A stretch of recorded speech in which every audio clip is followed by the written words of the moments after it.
오늘 하루 가장 뜨거운 뉴스들만 골랐습니다. 뉴스레터 K 정치 토크. 강명구 국민의힘 의원, 전용기 민주당 의원 나오셨습니다. 어서 오세요. 안녕하세요. 네, 강명구입니다. 반갑습니다. 전용기입니다.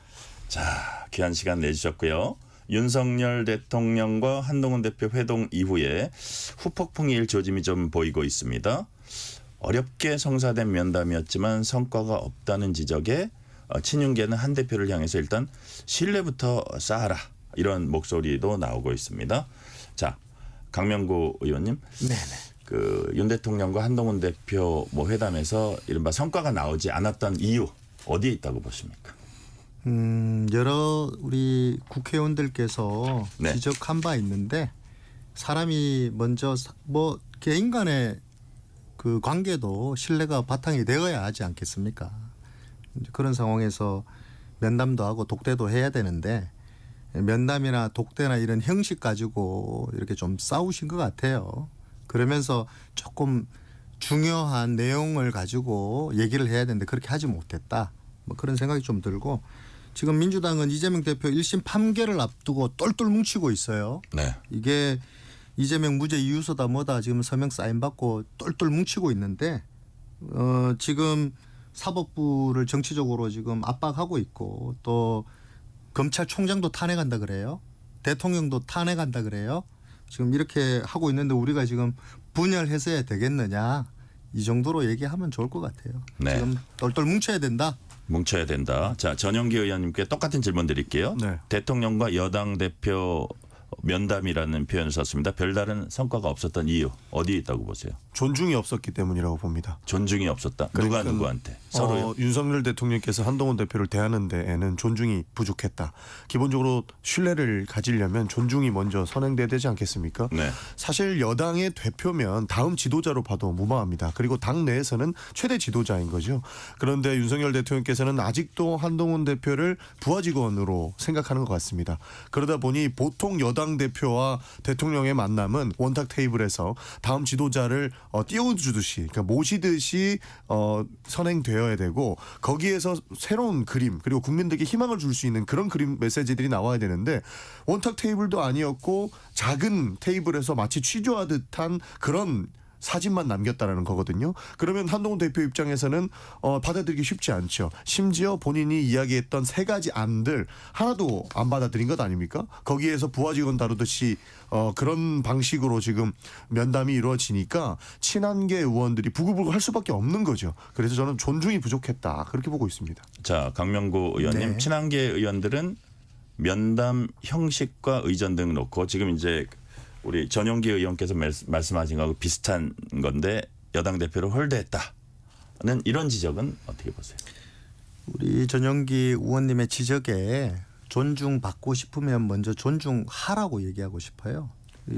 지금 우리 당에서 일을 하시는 당직자 분들께서 좀 당의 전략기획 부총장이지 당대표의 전략기획 특보가 아니시거든요.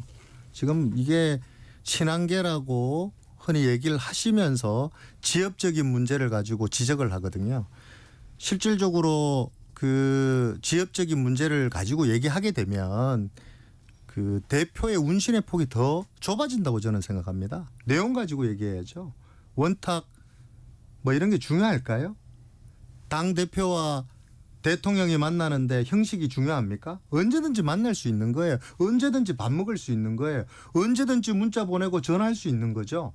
국정 현안에 대해서 언제든지 만날 수 있는 거예요. 그런데 이걸 가지고 형식 가지고 얘기하다 보니까 서로 감정이 쌓이고 그 감정의 골이 점점 더 커지는 거 아닐까. 그래서 대통령을 존중해야죠. 그리고 그래야 그 존중을 받는다, 이렇게 생각합니다. 자, 이 대목에서 짧게 좀 그러니까 오랫동안 정치를 했던 선배들의 이야기를 들어보면 네네. 이런 그림은 처음 봤다는 겁니다. 그러니까 여당 대표와 대통령이 만나는데 이런 식으로 만나기 싫어하는 뉘앙스를 비친다든지, 그리고 한 장의 사진이 모든 것을 이야기하지 않습니까, 정치권에선. 근데 이 사진만큼은 절대적으로 존중이 없었다라는 평가, 이런 모습 처음 본다라는 것이 저는 확 와닿았습니다. 네, 여기서 민주당 이재명 대표의 오늘 최고위원회 발언 들어보시겠습니다. 한동훈 국민의힘 대표와 윤석열 대통령 간에 면담이 있었습니다. 여러 가지 면에서 아쉽고 매우 안타깝다는 말씀을 드립니다. 이 정치를 복원해야 합니다. 최근에 아마 국민들 보시기에 정치가 참 답답할 텐데 심지어 이 정치가 뒷골목 거시기들의 패싸움 같다 이런 얘기까지 합니다. 존재를 인정하고 협의하고 조정해서 이견을 하나의 의견으로 만들어가는 과정, 그게 바로 정치 아닙니까? 상대를 제거하거나 아예 존재를 무시하면 정치가 아니라 이건 싸움이 됩니다. 다시 정치가 복원될 수 있는 길을 찾아보도록 하겠습니다. 자, 전용기 의원님, 예, 이른바 빈손해도 이제 비판하면서 정치 복원해야 된다를 이제 강조했는데 한동훈 대표하고 또 회동도 이제 예정돼 있잖아요. 그렇습니다. 그런데 이런 어떤 얘기를 하고 싶었던 걸까요? 기본적으로 대통령실의 마이웨이를 정확하게 지적을 하시려고 하는 거겠죠. 그러니까 국민들이 마지막까지 그래도 일말의 기대를 했던 것은 여당 대표를 만나는 모습이 어떨까에 대한 내용이었고 그런 것들을 민주당에서도 보고 있었는데 아니나 다를까 대통령의 불통과 마이웨이를 저희가 확인을 했거든요. 그런 차원에서 만약에 이재명 대표와 한동훈 대표가 만난다면 이제는 국회의 시간을 좀 가져야 된다. 필요한 내용들 이런 것들은 같이 추진을 하자. 대통령실이 이렇게 폭주하는 것을 방치해서는 안 된다. 이런 내용을 이야기하고 싶었던 것 아닐까. 저는 그렇게 추정합니다. 강명구 의원님, 이재명 대표 발언 어떻게 들으셨어요? 대통령과 한동훈 대표의 스포트라이트를 조금 받고 싶었던 것 같아요. 우리 이재명 대표께서 이간질을 하신 거죠. 이거는 당의 당 대표로서의 품격 있는 정치는 저는 아니라고 생각합니다. 이관계였다. 네. 자, 이간질 할 것도 없이 둘이 이미 싸우고 있기 때문에 저희는 뭐 굳이 그렇게 이간질 할 필요도 없다고 보는 거고 하나만 더 지적을 한다면 대통령께서 이후에 돌을 던지면 맞고 네. 가겠다 이런 말씀을 하시지 않았습니까? 돌을 던진다면 대통령이 지도자라면 돌을 왜 던지냐 한번 물어보고 그리고 안 던지게 해줄 테니까 우리가 새롭게 정치 지형을 열어가보자 이런 제안 정도는 해야 되는데 네. 그냥 본인은 마이웨이 했다라는 거예요. 그렇기 때문에 이 부분을 지적하지 않을 수 없는 거였죠. 아까 어떤 그 패널이 제가 이제 그 어떤 그 방송을 보다 보니까 한 패널이 돌 던지면 맞고 가겠다 이 부분에 대해서 이런 그러니까 이제 여당 성향 그 패널이었는데 그런데 저 돌을 그 맞는 게 지금 업보로 생각하고 또 자기가 돌을 맞고 자고면하지 않고 가는 게 과연 전 국민을 위한 거냐 아니면 부부나 그 부인을 위한 거냐 이런 거를 한번 좀 생각해 봐야 된다 이런 얘기를 여권 성향 패널이 또 하더라고요. 앵커님, 예. 지금 당 대표와 대통령의 첫 만남이에요. 네. 이걸 가지고 뭔가 단판을 짓듯이 협상하듯이 하는 거는 유례가 없는 얘기고요. 뭐 아까도 말씀드렸다시피 대표와 대통령은 수시로 만나야 하고 국정 현안에 대해서 논의해야 되는 너무나도 자연스러운 네. 만남이거든요. 이걸 가지고 뭔가 단판 짓듯이 지금 전용기 의원님 말씀처럼 뭔가 그 자리에서 대답을 해야 되는 것처럼 세 가지를 가감없이 제안했고 그 제안한 것을 신중하게 경청했다 그러셨어요. 그럼 지켜봐야죠 우리가. 자, 조금 더 지켜봐야 된다는 거고. 사실 뭐 자, 예, 전용기 의원님. 저도 강명구 의원님의 말씀에 어느 정도는 동의를 하는 부분이 있습니다. 사실 한동훈 대표도 잘한 건 없습니다.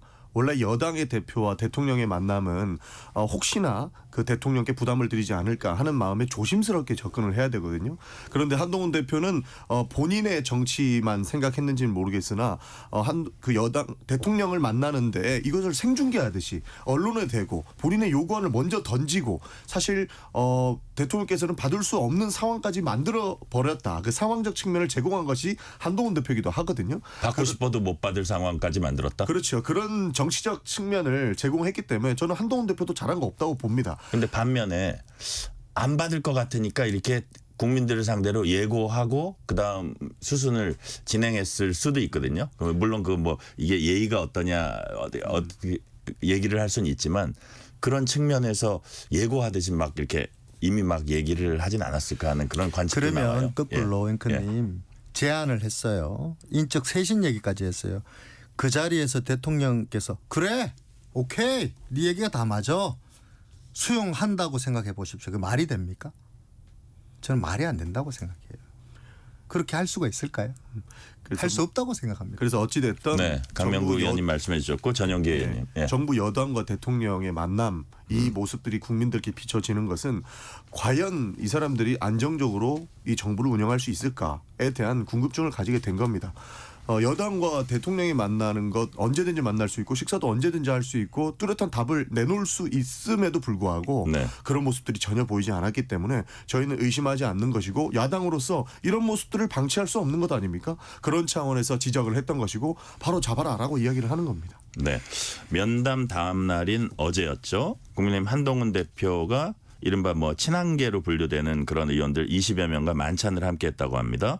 대통령 면담 내용 공유하고 후속 조치 논의했다고 합니다. 그런데 사실은 한동훈 대표가 모여라 한 것은 아니고 그 몇몇 의원들이 좀 우리도 듣자 해가지고 그렇게 시작됐대요. 그래가지고 이제 20여 명의 만찬이 이루어졌는데 이 만찬의 의미를 어떻게 평가하십니까? 의미를 두십니까? 강명구 의원님. 제가 이 만찬의 평가를 하기 시작하면 서로 싸우는 꼴밖에 되지 않을 것 같아요. 지금은 우리가 똘똘 뭉쳐 저 망망대해에 홀로 서 있는 돛담배라고 제가 평가를 하는데요.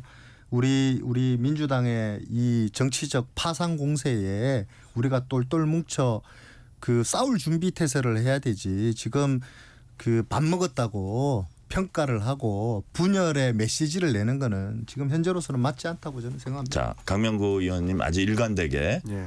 어떤 뭐 쇄신이나 변화 이런 거를 이제 한동훈 대표는 되게 강조를 하고 있는데 지금 분열은 아주 저기 여당 입장에서 극약이다. 뭐 이런 얘기를 하고 있어요. 자, 전용기 의원님 보시기에 한동훈 대표가 이른바 독자 행보에 나설 거라고 보세요. 충분히 가능성이 있죠. 그러니까 한동훈 대표는 좀 전에 말씀드렸다시피 본인의 정치적 행보를 위해서 언론 플레이하면서 뭐 여러 가지 이 말들을 만들어내지 않았습니까? 그런데 정작 그렇게 주장창 주장하시던 대통령과의 만남에서 아무 성과를 얻지도 못했습니다. 그리고 본인이 이야기했던 그리고 본인이 주장해왔던 그런 일관적인 목표들이 하나도 이루어지지 못했거든요. 그런 상황에서는 강대강으로 갈 수밖에 없다. 이런 판단도 저는 충분히 고려됐을 거라고 봅니다. 그러다 보니 많은 의원들께서 도대체 대통령께서 왜 아무것도 안 받아주신 것이냐, 왜 빈손 만남이었다 이런 평가를 받는 것이냐 궁금했을 것이고 이런 부분들을 충분히 바로 잡아야 된다라는 의견들이 나올 것이다라고 보는 겁니다. 그러니까 친한계 의원들이 공개적으로 반발하지 않습니까? 이런 모습들을 종합해 봤을 때는 정말로 여당 내에서도 큰 문제가 발생하고 있다. 저는 그렇게 평가하고 있습니다. 자, 이 대목에서 국민의힘 한동훈 대표 발언 들어보시고 얘기 이어갑니다. 더불어민주당의 대표의 범죄 혐의에 대한 재판 결과들이 11월 15일부터 나오죠. 더불어민주당이 집권하면 안 될 거라는 점 많은 국민들께서 점점 더 실감하시게 될 겁니다. 그때부터 더 그렇겠죠. 반대로 더불어민주당은 그 상황에서 더 폭주하고 헌정 질서를 파괴하는 방식으로 더욱 더 민심에 반하는 행동을 할 겁니다. 여러분, 그때 우리는 어떤 모습이어야 되겠습니까? 김건희 여사 관련 국민들의 요구를 해소한 상태여야만 합니다. 그때도 지금처럼 김 여사 관련 이슈들이 모든 국민들이 모이면 얘기하는 불만의 1순위라면 마치 오멜라스를 떠나듯이 더불어민주당을 떠나는 민심이 우리에게 오지 않습니다. 자, 강명구 의원님. 지금 한동훈 대표 얘기를 들어보니까 김 여사 문제 해결 시한을 정한 걸로 보여요. 11월 15일까지는 우리가 뭔가 보여줘야 된다. 뭐 최종 결과인지는 모르겠지만 어쨌든 방안은 최소한 내놔야 된다. 이런 뜻으로 읽히는데 그렇다면 어떤 당에서 독자적인 방안을 내놓겠다는 뜻으로 읽히는데 어떻게 보셨어요? 그래, 저는 그렇게 들리지 않고요. 네네. 민주당이 지금보다 더 폭주할 거다. 그래서 한 대표께서 말씀하신 대로 더 우리가 똘똘 뭉치고 4분 오열하면 안 된다. 저는 이렇게 들리거든요. 저는 한동훈 대표께서 네. 진정성 가지고 이 문제 해결하기 위해서 대통령님과의 면담뿐만 아니라 독대가 앞으로 더 많이 생길 거다라는 생각이 들고요. 자꾸 우리가 이렇게 생각해야 돼요. 당 대표라고 해서 당의 전부가 아닙니다. 대통령이라고 해서 정부의 전부가 아니에요. 당 대표가 당의 전부가 아니듯이 당에는 원내대표도 있으시고 우리 최고위원들도 계시고요. 중진 의원들도 계시고 저처럼 초선 의원들도 있고 시도지사도 있는 거예요. 많은 분들에게 의견을 구해야 되고요. 그분들과 소통을 더 강화해야 돼요. 지금 단 한 번 만났다고 그냥 단판 짓듯이 우리가 정치를 그래 할 수 있습니까? 좀 더 진정성을 가지고 대통령님을 설득할 게 있으면 설득해 나가야 되고요. 당원들을 설득할 일이 있으면 당원들을 만나야죠. 자, 분열하면 그렇게 절대로 안 된다. 분열하면 폭망이고 공멸입니다. 분열하면 폭망이고 공멸이다. 자, 분열하면 폭망이고 공멸이라는 정말 위기 그 어떤 위험성이 분명히 있다고 보는데 전영기 의원님. 네. 그렇다면 어떤 그 한동훈 대표 머릿속에는 우리가 그동안의 행보를 보면은 뭔가 바꿔야지 위기를 탈출할 수 있다. 이 두 가지 이제 생각들이 이게 부딪히고 있거든요. 어떻게 보세요? 그러니까 본인들은 다 해결할 수 있을 것이다라고 보는 것 같은데 저는 거의 해결할 수 있는 지점이 없다고 보고요. 한동훈 대표가 이렇게 말씀하시는 것들을 들어보면 검사 출신들의 이중잣대를 다시 한번 확인할 수 있는 그런 말들이었다 봅니다. 어떤 거죠? 뭐 이재명 대표의 범죄 혐의라고 이야기를 하면서 지금까지 얘기해왔던 뭐 사정정국 사안들을 지속적으로 들춰내고 오히려 사정정국으로 만들어 나가고 있죠. 그러나 김건희 여사에 대해서는 눈으로 어떻게든 하늘을 가려보려고 손바닥으로 하늘을 가려보려고 하는 그런 모습들이 보였던 것이고 뭐 한동훈 대표가 자기가 다 해결한다고 하면서 대통령실에 요구했던 3대 요구안도 사실상 김건희 여사의 자중론 정도였거든요. 근데 국민들이 원하는 것은 도이치모터 주가 조작 의혹에 대한 실체적 진실이고 문제가 있다면 처벌을 받아야 된다라는 내용 아닙니까? 그런 것까지 뭐 가지 않고 지금까지 뭐 자중으로만 해결될 것이라고 저는 보지 않기 때문에 여러 사안들 한동훈 대표는 주장하는 그 정의감이 살아있다면 특검 받으셔야 된다. 저는 그렇게 말씀드리고 싶습니다. 특검을 받아야 된다. 그렇습니다. 지금 근데 민주당의 특검은 안 받을 가능성이 누가 봐도 이제 커 네. 보이거든요.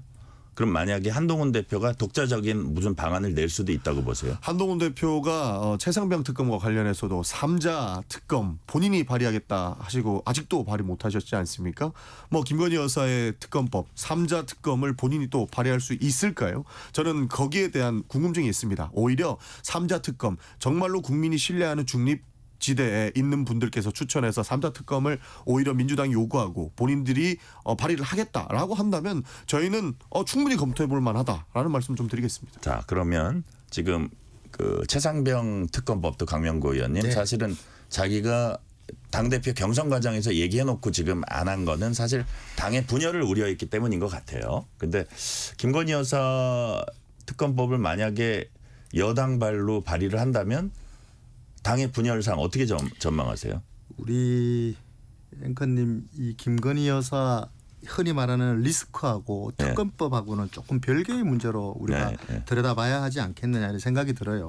3주 전에 김건희 여사 특검법하고 최상금 특검법 폐기시킬 때 우리 당 한동훈 대표께서 이 법은 반드시 막아야 한다라고 얘기했고요. 네. 야당의 마음대로 전행할 수 있는 법이기 때문에 통과되면 안 된다. 국회의원 하나하나가 헌법기관이기 때문에 양심을 가지고 투표해야 된다라고 말씀하셨어요. 그런데 지금 대통령하고 약간 갈등이 있다고 그 양심이 변할까요?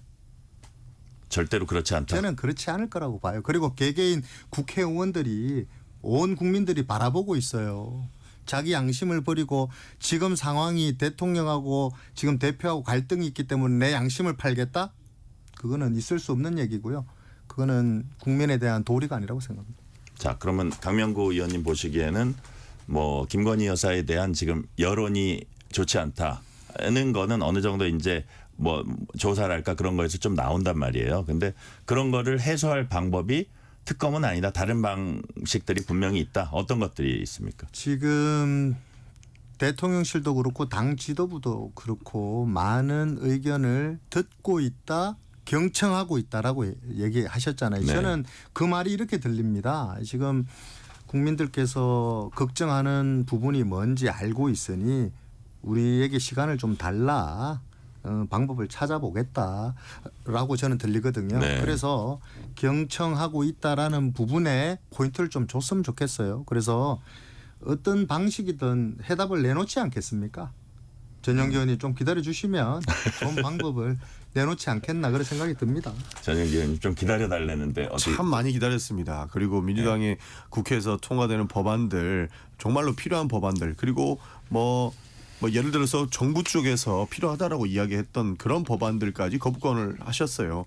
그러면서 어떻게 이런 말씀을 하실 수 있나 저는 대통령실에 물어보고 싶은 심정이고요. 좀 전에 강명구 의원님 좋은 말씀 해주셨는데 존중을 받고 싶으면 먼저 존중하라라고 말씀 주지 않았습니까? 네. 대통령께서 국회를 존중한 적 저는 단 한 번도 없다고 생각을 합니다. 그래놓고 기다리라고만 한다라는 것은 저는 말의 어폐가 있다라고 생각해서 기다린다고 해결될 것 같지 않으니 빠르게 이 문제를 해결해 나가야 된다라고 봅니다. 강명구 의원님께 이 질문 한번 드려볼게요. 한도표는 또 이제 대통령 친인척 비위행위 감찰하는 특별감찰관제 추진하겠다. 이 얘기는 추진하겠다는 얘기는 윤 대통령께도 말씀드렸다. 이렇게 했거든요. 이 부분이 어떻게 지금 당내에서 의총 같은 걸 또 거칩니까? 어떻게 됩니까? 이런 이게 오늘 당 대표님께서 얘기를 꺼낸 것 같아요. 예. 이게 특별감찰관이라는 게 차관급이고 네. 국회에서 3인을 추천해서 대통령이 지명하면 되는 거거든요. 근데 이게 대통령 배우자 사촌 이내의 친족 그다음에 대통령실 수석 비서관 이상을 네. 그 감찰하는 업무를 수행하는 건데 이 당 대표께서 이 부분을 원내 대표나 다른 우리 국회의원들하고 상의를 안 하고 그냥 얘기하신 것 같은데 이게 원내 사항이기도 하고 그 중진이나 그 상임위에 계시는 의원님들하고 상의도 좀 해야 되고요. 특히나 의총에서 추인을 받아야 된다. 총의를 좀 모아야 되지 않겠습니까? 네. 자, 전영기 의원님. 네. 민주당에선 이거 북한 인권재단 이사 문제하고 연동하고 있나요? 뭐 꼭 그렇지만은 않습니다. 아, 여러 그래요? 가지 다방면으로 이제 검토를 하고 있는 것인데 네. 뭐 저희가 말씀드릴 수 있는 부분은 대통령실에서 아무리 뭐 자중하고 여러 가지 대책이 있다라고 말씀을 드리지만 뚜렷하게 보이지 않는 이상 국민들께서는 믿지 않을 것이다라고 보고 있기 때문에 그 부분도 또 좀 해결해야 되는 건 아닌가 하는 생각이 있습니다. 자, 이제 어떤 후속 조치가 이루어지나 이것들이 이제 주목되는데 전영기 의원 이제 민주당의 특검 받으라 이렇게 얘기를 하셨는데 이제 가능성 높다고는 생각을 안 하실 거예요. 특검이요? 예, 그거를 그 국민의힘에서 받을 가능성은. 그렇다면 차순위로 야당에서 생각하는 이 정도면 그래도 차순위 무조건 특검입니까? 아니면은 다른 방안이 있습니까? 검찰이 대놓고 봐주려고 결심을 한 것 같은데 더 이상 어떤 방식으로 기다릴 수가 있겠습니까? 뭐 예를 들어서 제2부속실에 감찰관을 뭐 선임을 한다라고 네. 한다면 과거의 일들이 실제적 진실을 밝힐 수 있겠습니까? 그렇게 한들 김 여사께서 마포덕에 갔던 것처럼 그런 활동을 안 하겠습니까? 자중한다고 해서 될 문제가 있고 되지 않을 문제가 있다고 봅니다.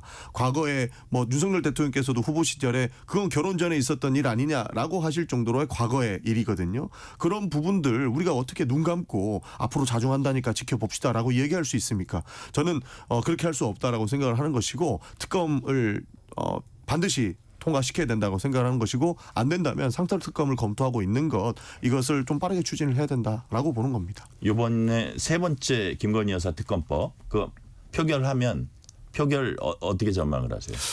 조금 더 신중해질 필요가 있을 것 같습니다. 그리고 많은 소통들이 필요한 것 같습니다. 뭐 분명히 국민의힘 내부에서도 갑론을박이 있을 거라고 보거든요. 실제로 그 표결, 두 번째 제2표결을 하고 난 이후에도 새로운 의혹들과 새로운 근거들이 계속적으로 언론 보도를 통해서 나오고 있지 않습니까? 이제는 전 국민적 사안이 된 것 같습니다. 그렇기 때문에 뭐 여러 가지 여론조사를 봐도 뭐 여론조사뿐만 아니고 주변 사람한테만 물어봐도 김건희 여사는 실체적 진실을 밝혀야 된다는 의견들이 굉장히 많기 때문에 저는 충분히 양심 있는 분들이 저는 표결에 참여해 주실 거다 그렇게 보고 있습니다. 강명구 의원님. 네. 민주당의 저 특검법에 대해서 한동훈 대표도 거듭해서 이거는 안 된다는 뜻을 밝혔거든요. 그 뜻은 변하지 않는다고 보시는 거예요? 변하지 않을 거고요. 예. 여러분들 잘 보시잖아요. 요즘 민주당이 그 국회가 국정감사를 통해서 때로는 검사가 되었다가 때로는 판사도 돼요. 우리 민주당께서. 우리 이재명 대표 수사했던 검사들 탄핵해서 네. 청문회에 정인으로 세웁니다. 이런 나라예요. 그리고 검찰총장 지금 탄핵하겠다고 말씀하시고 계시고 스스럼 없이 지금 최고위원 회의에서 최고위원께서 대통령 하야 주장하고 있어요.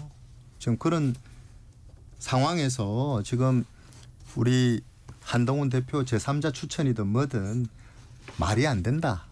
말이 안 된다고 생각합니다. 자, 지금 얘기가 나왔으니까 예. 이제 쭉 아까 보니까 어저께였나요? 뭐 서울 중앙지법 그다음에 서울 고등법원 네. 이 국감을 하는데 거기에 이제 서울 고등법원장이 윤준 법원장입니다. 이런 상황에서 그러니까 판사 탄핵 검토 뭐 이런 것과 관련해서 이런 상황에서 누가 법관하겠나 압력으로 비칠 수 있는 행동을 자제해 주길 바란다 이런 말을 하더라고요. 그런 부분에 대해서는 전용기 의원님 어떻게 보세요? 사실 검사 탄핵이건 판사 탄핵이건 이유 없이 할 수 있는 부분 절대 없습니다. 그리고 반발심으로 검찰총장을 탄핵한다. 이 정도 멘트는 나간 것 같은데 저는 검사 TF에 있었거든요. 실제로 검찰총장이 추미애 법무부 장관 시절에 김건희 여사와 관련된 이런 수사에서 배제를 받았기 때문에 실제로 검찰총장의 탄핵은 저는 이루어지기는 어렵다라고 보는 겁니다. 실제로 저희가 검사 탄핵을 이야기하는 것은 직권남용하고 직무유기를 보고 있는 거거든요. 분명히 뚜렷한 증거가 있어 보이는데 그것을 어떻게든 봐주려고 했던 불법적인 내용들을 확인을 해야만 탄핵을 진행시킬 수 있는 것이기 때문에 이것이 압력으로 받아들일 필요는 전혀 없다라고 생각을 하는 겁니다. 저희가 검사 탄핵과 법관 탄핵 이것까지 검토하는 내용들은 법 앞에 평등한 것이고 죄가 있으면 그 죄를 밝혀서 검사든 판사든 이 죄를 물어야 된다라는 정도의 문제이기 때문에 절대적으로 반발심으로 그렇게 법관을 탄핵하거나 반발심으로 검사 일 잘하는 검사들을 탄핵한다 이런 것들은 사실이 아닙니다. 근데 예를 들어서 계속 그렇게 문제를 제기하면 판결을 내리는 판사들이 자꾸 생각나지 않을까요? 그렇지는 않을 겁니다. 그 판결 문제 가지고 예. 법관을 탄핵한다? 그게 상식적입니까? 저는 그렇지는 않을 거라고 봅니다. 말씀드렸다시피 범죄 혐의가 있어 보이거나 범죄 혐의가 뚜렷하게 보이고 이것이 문제가 됐을 때만 판사나 검사 그러니까 법관에 대한 탄핵이 있을 수 있는 건데 예를 들어서 하나의 판결이라든지 하나 마음에 안 든다고 해서 탄핵한다 이거는 말도 안 되는 내용들입니다. 과거에 판사 탄핵을 한 건 하지 않았습니까? 그 부분도 이미 법원에서 판단이 나온 부분이 있다라고 했기 때문에 저희가 판사 탄핵을 추진을 했던 것이거든요. 그래서 범죄 혐의가 없다 그러면 탄핵은 있을 수도 없는 일입니다. 자, 강명구 이재명 의원님. 대표 예. 1심 판결 전후로요. 이게 더 거세질 거예요. 민주당 그렇게 갈 거예요. 제가. 그리고 11월 2일 날 장애 집회까지 지금 준비하고 계시잖아요. 분명히 거기에 윤석열 탄핵하야 정권 퇴진이나 피켓 나올 거예요. 그 수위를 점점 높여갈 것이다. 그게 민주당의 전략이다. 이재명 대표 방탄 네. 네, 어떤 행보들이다. 네. 그러니까 이게 대한민국 사법 시스템을 이제 좀 그만 흔들었으면 좋겠어요. 이거 법치 파괴거든요. 대통령 탄핵 문제도 대통령께서 전현기 중대한 의원님. 헌법과 법률적 위반이 없으면 탄핵이 될 수 없죠. 그리고 탄핵 소추를 한다고 해서 헌법재판소에서 받아들여지겠습니까? 절대 무례하게 하진 않습니다. 그런 부분들을 정확하게 봐야 된다는 겁니다. 자, 이 시간 교통 상황 알아봅니다. 라디오 교통정보센터 임초희 리포터 나와주세요. 네, 이 시각 교통정보입니다. 이제 대부분의 퇴근길 상습정체 구간 중심으로 많이 밀리기 시작했습니다. 먼저 서울 시내 강변북로 구리 쪽 방화대교에서 마포대교까지 정체 심하고요. 이후로는 반포대교에서 청담대교, 다시 잠실철교에서 구리시계까지 각각 제속도 못 냅니다. 반대 일산 방향 청담대교에서 난지 나들목까지 정체 이어지고 있는데요. 1시간 이상 필요하고요. 경부고속도로 서울 쪽으로는 입장휴게소에서 안성분기점 부근까지는 12km 구간 길게 밀리고 있습니다. 남사 진위 부근 5차로에 고장난 차에 있어서 주의를 하셔야겠고요. 이후에는 오산에서 동탄, 또 수원에서 죽전 사이 밀리고요. 다시 판교 분기점과 또 양재에서 반포나들목까지 지나기가 답답합니다. 서해안고속도로 서울 쪽 서평택에서 팔탄 분기점까지는 16km가량 길게 정체고요. 이후에는 매송 휴게소에서 용담터널 그리고 일찍에서 금천까지 정체되고 있습니다. KBS 교통정보센터였습니다. 퇴근길, 당신과 함께 읽는 세상 이야기. KBS 1라디오 뉴스레터 K.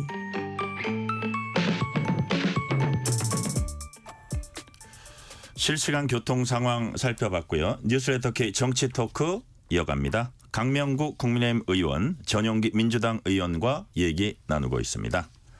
자, 한동훈 대표와 이재명 대표가 두 번째 회동에 합의했습니다. 아직 구체적 일정은 나오지 않은 것 같은데 전용기 의원님 시간이 오래 걸리지는 않겠죠? 빨리 좀 만났으면 좋겠습니다. 네. 이미 뭐 양당 대표가 공히 언론에도 이야기를 했고 심지어 비서실장 간에 이런 일정 조율이 있다고 하니까 빨리 만나셔서 이 전국을 헤쳐나가야 된다고 보는 겁니다. 우리가 22대 국회 들어오고 뭐 21대 때도 그랬습니다. 정치의 복원이 있어야 된다라고 했거든요. 근데 이게 정치보다는 양 지도자가 결정을 했을 때 아주 빠르게 복원이 될 수 있는 부분이 있을 겁니다. 그렇기 때문에 한동훈 대표와 이재명 대표가 만나서 이 정치 현안을 좀 풀어내고 적절하게 이 정권이 잘못하고 있는 부분도 함께 비판할 수 있는 지점이 있을 거라고 보기 때문에 그런 것들을 좀 빠르게 진행했으면 좋겠습니다. 근데 이 회동 이제 이루어지는 과정에 오전에 최고위원회의에서 이제 이재명 대표가 얘기하고 그날 오후에 이제 한동훈 대표가 윤석열 대통령을 만나러 가야 되는데 만나러 가기 조금 전에 또 그 응답을 했어요. 하겠다고. 제가 그게 아까 대통령실 입장에서 보면 좀 약간 기분 나쁘거나 좀 약간 묘할까요? 어떨까요? 그럴까요? 저는 뭐 개인적으로 별로 상관은 없다. 뭐 야당 대표의 네, 원론적인 제안을 하셨고 이재명 대표께서 네. 우리 한동훈 대표가 원칙적인 수용을 하셨어요. 우리 여야 대표께서 그 협치를 위해서 그 만나고 식사하고 하는 건 저는 너무 좋다고 공감하고요. 네. 그런데 11월 14일 김혜경 여사 1심이 있고 15일 이재명 대표 공직선거법 1심이 있고 25일 위정교사 1심이 있어서 판결 직전에 만나기는 좀 어렵지 않겠나라는 저는 뭐 생각을 한번 해보는데요. 11월 중순 이전엔 어렵다. 예, 어렵지 않겠냐 그런 그래요. 생각이 들고 예. 그 이제 좀 두 분께서 만나서 어떤 걸 주로 정쟁 논의할까요? 국회 정쟁 국감하는 거 보셨잖아요. 우리 정인 채택하는 거 보셨잖아요. 올라온 법안 상정들 보셨잖아요. 이제 우리도 민생 국감으로 민생 국회로 좀 돌아갔으면 좋겠습니다. 두 분 만나셔가지고 그거 좀 합의 좀 했으면 좋겠습니다. 민생 국회로 돌아갔으면 예. 좋겠다. 실제로 한동훈 대표도 그거를 수락을 하면서 민생 정치를 얘기를 했어요. 어떤 현안들이 논의가 될까요? 결국에 뭐 민생 정책 같은 경우에는 많이 논의가 되겠죠. 그러나 네. 저는 주요 안건들 중에 김건희 여사 특검법이 빠질 수 없다라고 보는 겁니다. 이 부분만 털고 가면 우리 국회가 앞으로 싸울 일도 없다라는 그런 내용들이 충분히 저는 논의될 수 있다고 보기 때문에 그 현안이 빠지지 않을 것 같습니다. 그리고 한동훈 대표가 공히 말씀하셨던 최상병 특검 3자 추천안 하라 이겁니다. 왜 안 하시는지 한번 그 자리에서도 물어보지 않을까 싶기도 합니다. 근데 많은 사람들은 민생 현안에 그냥 집중할 거다. 쟁점 현안은 그래도 이번 만남에서는 제껴두고 이런 관측도 있거든요. 그렇게 안 보세요? 아무래도 공개적인 장소에서 그런 이야기를 하진 않을 겁니다. 혹시나 감정선을 건드리면 또다시 그 정치의 복원이 무너지는 결과를 낳을 수 있을 거기 때문에 공개적인 장소에서는 당연히 민생 현안 우리가 국회에서 빠릿빠릿하게 처리해야 될 민생 정책들을 아마 얘기하지 않을까 싶고 아마 비공개 대화도 있지 않겠습니까? 그런 부분에 대해서 충분히 나올 수 있는 일이다. 저는 그렇게 보고 있는 겁니다. 강명구 의원님 만나면 무슨 얘기 주로 할까요? 이게 두 분 다 지금 많이 몰려 있어요. 그래서 민생 얘기 안 할 수 없을 것 같아요. 아마 민생협의체 구성 합의에 대해서 협의할 수 있겠고요. 그리고 그 이재명 대표께서 이 얘기했어요. 예금 보호 한도 5천만 원 1억으로 올린다는 거 얘기했고요. 네네. 지금 그 시장에는 그 일정된 시그널을 줘야 되는 정책 시그널을 줘야 되는데 이 검투세 폐지 문제 우리 민주당에서 이 가지고 토론도 하고 논의도 많이 했어요. 네. 시행해야 된다, 유예해야 된다, 폐지해야 된다 가지고 조금 갈팡질팡하면서 이 개미 투자자들 이 1,400만 개미 투자자들한테 혼란만 가중시켰거든요. 그래서 개미 투자자들이 이재명세라고 얘기해요, 이거를. 아마 이재명 대표께서는 부담이 좀 되실 거다. 아마 이 의제 반드시 올려서 폐기하는 쪽으로 가시지 않을까. 저는 그래서 어떻게 분위기가 어떻습니까? 저도 민주당? 금투세는 유예해야 된다라고 주장을 초반에 했었습니다. 예. 그리고 저는 그 이재명세라고 하는 것에 대해서 아주 황당한 입장이거든요. 원래 이재명 대표가 가장 먼저 금투세는 유예해야 된다. 이것은 지금 하기에는 시장 상황이 너무 안 좋다라고 말씀을 하셨습니다. 그런데 갑자기 여당에서 모 의원님들께서 프레임을 재명세로 잡게 되면서 이게 오히려 우리의 부담으로 돌아오게 됐는데 저는 충분히 지도부에서 합리적 판단을 해 주실 거라고 생각을 하고 아무래도 한동훈 대표와 만나면서 금투세 논란도 충분히 대화가 되지 않을까 싶습니다. 70일밖에 안 남았어요. 강명규 의원님. 70일밖에 안 남았어요. 70일 남았어요. 이거 반드시 해결해야 돼요. 자, 이제 2달 남았군요. 자, 정치권이 머리를 맞대고 가장 합리적인 결과 내기를 이제 주목을 해보고요. 자, 다음 이슈입니다. 민주당 내 차기 대선을 준비하기 위한 조직인 집권 플랜 본부가 오늘 공식 출범했습니다. 전용기 의원님, 네. 출범 배경 소개를 좀 해주세요. 그러니까 우리 당원들이 함께 힘을 모아서 싸워 나가야 된다라는 겁니다. 사실 지금 상황은 뭐 국회의원들이나 그리고 지하국에 있는 이제 의원급들 이런 분들이 모여가지고 여러 가지 현안들을 논의하지 않습니까? 이런 식으로 해서는 안 된다라고 본 거죠. 결국에는 우리 당원들이 함께 힘을 모아서 할 수 있는 것이 무엇이 있을까? 그리고 집권 플랜이라고 하는 대의적 명분으로 함께 힘을 모아보자라고 해서 시작이 된 겁니다. 이것은 뭐 정치, 문화, 사회 그리고 뭐 여러 가지 현안들을 다루게 될 것이고 관심사가 있는 사람들을 자연스럽게 모을 수 있게끔 하는 그런 방안 중에 하나다. 이렇게 봐주시면 좋을 것 같습니다. 아, 그래요? 예. 자, 강명구 의원님, 민주당 집권 플랜 본부 어떻게 평가하세요? 오늘 처음 듣는 얘기인데요. 네. 지금 금방 처음 듣는 얘기입니다. 아마 그 얘기일 것 같아요. 아마 이거를 그 김민석 의원이 이끌 그랬나요? 거예요. 그렇습니다. 네네. 우리 김민석 존경하는 김민석 최고위원님께서 발언한 것들을 요목조목 따져보면 친일 프레임, 독도 지우기 프레임, 계엄령 프레임, 여사 공천 개입 프레임, 그 다음에 탄핵으로 가는 스텝 바이 스텝으로 아주 치밀하게 준비해서 메시지를 내고 있어요. 네. 이재명 대표 1심 판결이 나오는 전후로 이 계엄령 얘기를 왜 했을까를 고민해 보면 계엄에 준하는 일을 하려고 하지 않을까, 그런 그게 일종의 집권 플랜으로 지금 성화시키려고 하는 거 아닌가 하는 의구심이 좀 들고요. 지켜봐야 할 것 같습니다. 어떤 내용으로 어떻게 집권 플랜을 하시겠다는 건지 저희도 한번 지켜보겠습니다. 전혀 뭐 관계가 없는 일이 아닐까 저는 싶습니다. 최고위원회 관계가 활동과 없다. 저기 우리 전용기 의원님은 관계가 없다고 말씀하고 계십니다. 집권 플랜 네. 본부와 그런 정치적인 메시지는 충분히 차이가 없고 광장을 만들어 주자는 겁니다. 우리 당원들한테. 당원들이 같이 의견을 내고 같이 우리 집권을 위해서 여러 가지 플랜을 세워보자라고 민심을 하는 모으고 여론을 모은다. 그렇습니다. 긍정적인 그런 본부로 볼 수 있을 것 같습니다. 그리고 뭐 계엄령 나오고 여러 가지 뭐 프레임이라고 말씀 주셨는데 저희가 봤을 때는 이 정부가 도대체 무슨 짓까지 할까에 대한 고민이 있는 겁니다. 실제로 2016년 탄핵 정국 때 지금에서야 뭐 나왔지만 그때 당시 계엄도 어느 정도 검토되는 단위가 있었다라는 거였거든요. 그 문서들이 이후에 나오게 된 걸 봤을 때 정말로 문제가 될 수 있는 부분들이 있을 것이다라고 봤던 것이고 김민석 최고위원은 그래도 지속적으로 이에 대한 근거도 있다라고 말씀을 하시거든요. 근데 근거를 내놓지 못했잖아요. 그렇죠. 지금. 내놓고 있지는 예, 않죠. 예, 왜냐하면 뭐 여러 가지 뭐 비밀의 문제일 수도 있고 저는 잘 모르겠습니다만 다양한 논의와 이런 어디까지 공개해야 할 수 있을까에 대한 그런 고민들이 저는 복합적으로 있다라고 보는 겁니다. 그래서 이것은 좀 나눠서 볼 필요가 있다라는 겁니다. 예, 강명구 의원님 네. 하신 말씀 있으세요? 예. 제가 정무위원회에서 위원으로 활동하고 있고 운영위원회에서 위원으로 활동하고 있는데 제가 그 민주당 우리 국회의원님들의 질의를 보면 제가 느끼는 게 있어요. 질의가 똑같습니다.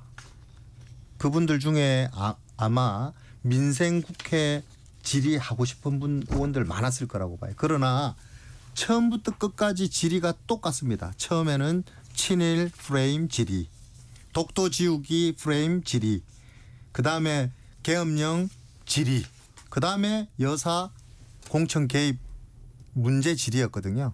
이게 위원회마다 똑같아요? 똑같 우리 아까 말씀드린 정무위원회에서 똑같은 질문이었고요. 운영위원회는 또 운영위원회도 똑같은 질문인데 이게 흔히 말해서 원내 대표나 당 대표의 지시받지 않고서는 그렇게 질의할 수가 없거든요. 왜냐하면 준비하는 개개인의 국회의원들이 다 질의 준비하는 게 다 다른데. 정책상 준비를 하는데. 그럼요. 예. 그래서 이게 정쟁을 준비하는 민주당의 스텝 바이 스텝의 안성맞춤의 질이었다. 이렇게밖에 평가가 안 됩니다. 전용기 의원. 원내에서 그런 뭐 지시나 그런 것들은 내려오지 않습니다. 아마 개개인이 준비했던 것이고 개개인이 느꼈을 때 정말로 문제가 될 수 있을 만한 것들을 결국에는 국감장에서 질의를 하는 것 아니겠습니까? 저희가 느꼈을 때는 실제로 이 정부가 친일로 가고 있다. 라고 생각을 합니다. 다양한 사안들을 지금 하나하나 거론할 수는 없지만 굉장히 치질적인 측면들을 많이 봤던 것이고 그것은 우리가 용서할 수 없는 그런 상황이거든요. 그렇기 때문에 저희는 친일 이야기를 안 할 수가 없는 거고 독도 지우기도 전 프레임이 아니라고 보는 게 분명히 기시다가 자국의 언론에 대고 그 얘기를 했어요. 윤석열 정부가 끝나기 전에 독도 문제를 해결해야 된다. 저는 정말로 그 사람이 제정신인지는 잘 모르겠으나 왜 우리 영토를 그렇게 못 가져가서 안 달랐는지가 정말로 화가 나는 지점이기 때문에 그 문제를 똑바로 해결해야 될 정부한테 지적을 하지 않을 수 없는. 근데 그거는 그런 현실성이 너무 떨어지는 얘기 아니에요? 그렇습니다. 그런데 실제로 그럼에도 불구하고 여러 책에서도 빠지고 실제로 일본은 계속적으로 주장을 하다 보니 그것을 말하지 않으면 언젠가는 잠식당할 수 있다. 저들의 방법은 과거 100년과 지금이 달라지지 않았다고 보기 때문에 그 부분을 지적해서 남기고 가야 된다는 측면입니다. 자, 저도 네, 여당 의원님들 질의는 다 비슷하다고 생각을 했었습니다. 다 비슷하게 보는 것 같습니다. 왜냐하면 기승전 이재명이었거든요. 그래서 내가 이 국정감사를 하면서 지금이 이재명 정부인가라고 헷갈릴 정도의 그런 질의들이 있었기 때문에 이것은 여야 할 것 아니고 모두가 개선해야 될 지점이 아닐까 싶습니다. 네. 자, 다음 이슈로 넘어갈게요. 네. 명태균 씨 공천 개입 의혹과 여론 조작 의혹 제기했던 인물인 강혜경 씨 국회 법사위 국정감사 증인으로 출석해서 명태균 관련 정치인이라며 27명 명단 공개했습니다. 자, 전용기 의원님, 야권 인사들도 있더라고요. 좀 파악된 게 있습니까, 당내에서? 아니요, 크게 파악을 하거나 하지는 않았습니다. 왜냐하면 명태균 씨 의혹이 나오고 나서 여권이든 야권이든 본인의 이름이 왜 들어가 있는지 황당해하는 사람도 있거든요. 네. 그러니까 여론조사를 다방면으로 돌려본 것 같습니다. 그 와중에 몇몇은 실제로 거래가 있었는지는 모르겠습니다만 그게 확인된 이후에 물어봐야 되는 것이고 굳이 민주당 입장에서 야권의 인사가 나온 거에 대해서 검토를 해야 된다라는 이야기가 필요 없다고 저는 생각을 하는 게 명태균 씨하고 거리가 멀어서 이런 문제가 아닙니다. 명태균 씨는 그래도 여권에서 굉장한 전략가의 역할을 하신 것 같아요. 이렇게 거물들이 묶여 있는 거 보면. 근데 민주당 여론조사를 돌려가지고 무슨 이익을 보겠느냐라는 측면으로 봤을 때는 크게 이익 볼 그런 사안들은 아니거든요. 그래서 해당의 실체적 진실이 나오고 나면 그때 물어도 늦지 않는다라고 보는 겁니다. 자, 강명구 의원님, 명태균 리스트 소위 있다면 명태균 리스트의 성격 어떻게 파악하고 계십니까? 저는 이 문제에 대해서 우리 언론과 정치권이 그만 관심 가졌으면 좋겠어요. 지금 너무 나가고 있는 것 별로 같아요. 그렇게 얘기를 할 만한 가치가 없다. 명태균 씨라는 이분의 말과 주장, 강혜경 씨의 말과 주장, 이 두 분께서는 서로 거짓말을 하고 있다라고 주장. 그런데 이 강혜경 씨라는 분을 제보자, 공익 제보자라고 우리 민주당 의원님들께서는 보호하자 그래요. 그런데 보호하자고 얘기하는 이 강혜경 씨의 말 그리고 명태균 씨의 말과 주장은 서로 또 거짓말이라고 그래요. 도대체가 어디서부터 어떤 맥락인지 뭐가 진실인지 어떤 맥락에서 이 사람들이 나와서 온 세상을 대한민국을 이렇게 난리 법석을 떨게 만드는지 이제 대한민국이 그런 나라가 아니다. 그런 나라 아닙니다. 예. 이제 좀 우리가 정치권도 그렇고 이 정치적 에너지 소모 이거 이제 그만해야 돼. 민생으로 갑시다, 의원님. 우리 이거 더 이상 근데 그만했으면 좋겠어요. 질문 하나만 네. 더 할게요. 여기 관련해서. 근데 강혜경 씨 증언을 반박하는 차원에서 한 것 같은데 또 이제 김건희 여사와 나눴던 텔레그램 메시지를 추가로 또 공개를 했어요. 김건희 여사가 명태균 씨와 관련해서 자신을 둘러싼 소문, 이른바 지라시라고 하죠. 그 내용을 명태균 씨에게 보냈다는 건데 이건 어떻게 보셨어요? 자, 그 안에 맥락이 있어요? 네. 내용이 맥락이 있어요? 없다. 예. 뭐가 있을까요? 그게 안에? 뭐가 있죠? 한번 내용 가지고 얘기 한번 해보세요. 그게 본인이 김건희 여사를 잘 안다. 잘 알면 안 되나요? 우리가 사적으로 그거를 대화를 보이고 싶어 하는 것 같아요. 그러니까 아니 우리 예. 얘기 자 제가 전용기 의원님한테 그 탄핵 좀 그만하셔라, 이제 탄핵 얘기 좀 그만하셔라라고 했다고 해서 전용기 의원한테 제가 압박했나요? 뭔가 공적인 일로 내가 문자를 보냈나요? 우리가 하면 안 되나요? 여사님께서 그분하고 문자를 주고받으면 안 되는 건가요? 법적으로 하지 말라고 돼 있는 건가요?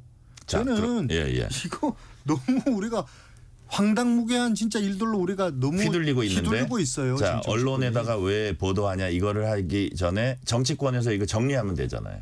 정치권이 그러니까 누구든지 이 사생활을 보호받을 권리가 있는 거예요. 예. 여사라 할지라도 그 사생활은 보호받아야 돼요. 보호받아야 될 영역이 지금 온 천하에 다 이 뭐라 그럽니까 이게 그러니까 공개해버렸잖아요. 명태균 건을 어떻게 정리해야 되냐 이거죠. 그래야지 저희가 이제 정리돼야 딴 데 신경을 쓸 거 아닙니까 언론이 또. 이게 당에서는 예. 문제가 있으면 법적 조치 취하겠다 그랬잖아요. 차분하게 이제 좀 냉정을 찾고 지켜봐야 된다 생각합니다. 말 더 보태면은요 또 기사됩니다. 뭐 하나하나 살라미처럼 내니까 정치권에서 지속적으로 관심을 가지고 있는 것 같고 네. 하루빨리 모든 것을 공개하면 됩니다. 저는 뭐 사적인 내화에 대해서 우리가 굳이 알아야 되냐라고 하시는 말씀에 공감을 합니다만 혹시 모를 정말로 공적인 내용이 들어가 있다라고 하면 이거는 큰 사고고 농단으로 번질 수 있거든요. 그런 부분들 때문에 관심을 가지고 있는 것 아닌가 하는 겁니다. 저는 사적인 대화만 했을 것이다라고 단언하기도 어려운 단계고 굉장히 많은 사람들이 개입이 되어 있는 부분, 이 부분은 진실을 밝혀야 된다고 생각합니다. 네. 북한이 러시아를 위해서 우크라이나 전쟁에 대규모 파병을 한 것과 관련해서 대통령실이 북한군의 즉각적인 철수를 촉구했습니다. 이런 가운데 여야는 국회 차원의 대북 결의안 채택 추진하기로 했습니다. 이게 순탄하게 될까요? 약간 좀 뭐 굴곡이 있을까요? 대북 결의안 말씀하시는 거죠? 강명구 의원님. 여야가 결의안 자체에 대해서는 별 이견이 없는 것 같아요. 그런데 그 안에 들어가는 규탄 결의 내용에 대해서 민주당은 우리 정부도 좀 비판해야 되지 않느냐 내용을 얘기하는데 저는 좀 이게 말이 안 되는 게 북한을 규탄하는 내용에 우리 정부 왜 비난을 하는 내용을 넣어야 되죠? 그러니까 민주당의 생각은 이렇게 된 사안이 정부의 강경 정책 때문에 온 이유도 있다. 그래서 넣자는 건가요? 그렇습니다. 뭐 대북 전단 이런 것도 뭐니 하고 있지 않습니까? 지금 계속적으로 보내고 있고 오물풍선도 보내고 있는데 예. 저 사람들이 저렇게 꿈틀댈 수 있게끔 말도 안 되는 행동을 할 수 있게끔 원인 제공을 한 게 그것을 방치했다라는 측면에서 저희가 이 부분도 좀 넣어야 되는 것 아닌가 하는 정도인 것이지 저도 오히려 지금 상황에서는 빼는 게 맞다고 봅니다. 대북 그 북한이 저렇게 뭐 러시아를 도와가지고 전쟁에 가담하겠다는 이거는 국제 정세가 아주 복잡하게 돌아가는 거거든요. 이거는 정말 말도 안 되는 일이거든요. 예. 그래서 이 부분만큼은 굳이 우리가 그 방치했던 건 이후에 묻더라도 지금 당장의 대북이 말도 안 되는 행동에 대한 것에는 비판을 해야 된다. 그건 먼저 하자. 선호가 있다라고 봅니다. 대북 그거는 네. 먼저 해야 된다. 자, 좀 민주당 안에서 신중론도 있긴 있습니까? 러시아 때문에 그렇습니다. 러시아요? 그러니까 우리가 북한은 뭐 적국이고 북한에 대해서 비판하는 것은 뭐 매일 해왔는 거고 앞으로도 지속적으로 말도 안 되는 행동할 때마다는 비판을 하고 해야 되지 않습니까? 근데 러시아와 굳이 또 싸움을 할 필요가 있냐라고 하는. 근데 러시아와 북한이 한 몸이 돼서 지금 그 어떤 서방을 상대로 전쟁을 하고 있거든요. 그러니까 한 몸이 안 되게 만들었어야 됐는데 예. 이거 지금 상황이 지금 한 몸이 되는 것처럼 보이고 있는 것이죠. 예. 이런 부분에 대해서 리스크 관리가 좀 부족했던 부분들을 바로잡자고 하는 아까 전에 내용이 있었던 것이고 여기에서 신중론은 분명히 우리는 중립 외교를 표방해야 되는 그런 나라 아닙니까? 네네. 여러 군데나 잘 지내야 돼요.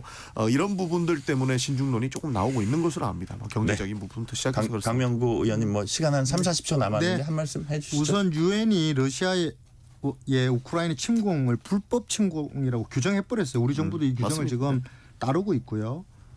이게 민주당한테 말씀드리고 싶은 거는 네. 러시아와의 관계 걱정되면 결의안 하지 말면 됩니다. 아무 문제 아니에요. 이게 러시아와의 관계 나빠질까 봐 지금 이 걱정을 한다는 게 조금 저는 이해가 안 되는데 경고할 건 경고해야 된다. 당연하죠. 이 네. 규탄 결의안에 러시아 파병에 국한돼서는 안 된다. 몇 년째 계속되고 있는 오물풍선 그리고 비무장지대 안에서 경의선 동해선 폭파한 거 이런 거 북한의 도발 문제 이거 반드시 여기에 넣어야 되고요.